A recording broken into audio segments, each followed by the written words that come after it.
I'm Brittany Lewis with Forbes Breaking News. The House Judiciary Committee held a hearing Thursday on a post-Roe v. Wade America. Last month's Supreme Court decision gave states the license to ban abortion and paved the way for abortion to be largely outlawed in likely half of states. Representative Jim Jordan asked a witness if a number of instances surrounding the Supreme Court recently, such as protests of the justices and a leak of the draft opinion to overturn Roe v. Wade, were, quote, extreme. Listen in to see how the witness responded. Time of the gentleman has expired. Mr. Jordan. Thank you, Mr. Chairman. Ms. Foster, is it extreme and an effort to intimidate the court when left-wing groups pay people who tell them where a Supreme Court justice is having dinner with his family? Is that extreme? Yes. Is it extreme when the court, for the first time in history, someone in the court leaks a draft opinion? Is that extreme and an effort to intimidate the court? Yes. Is it extreme when, and an effort to intimidate the court when the Speaker of the House holds up a bill for 4 weeks designed to protect, giving protection to a Supreme Court justice's family who've had their kids' school put online? Is that extreme? Yes. Is it extreme?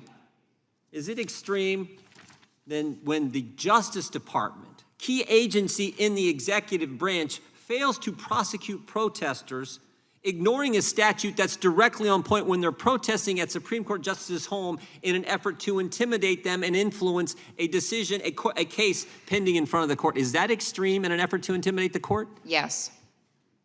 How about the 50 incidents in 10 weeks of crisis pregnancy centers and churches being attacked by left-wing activists? Is that extreme and an effort to intimidate pro-life Americans around the country? Yes. Give us a lecture on extreme. You got to be kidding me. Let me ask you this.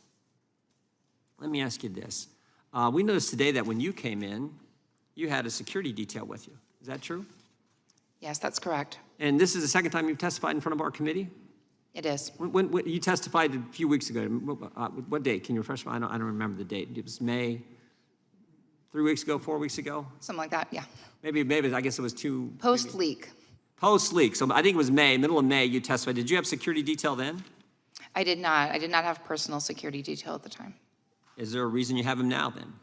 There is. I've had to employ both personal and office security because of the threats that I and my colleagues have received, similar to the threats that have been received and, in fact, carried out all across the country with those 50 attacks. So here's what I want to do. Did you receive those threats after you testified?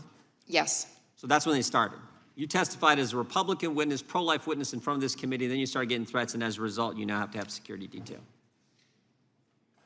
Is that right, Ms.? That's correct.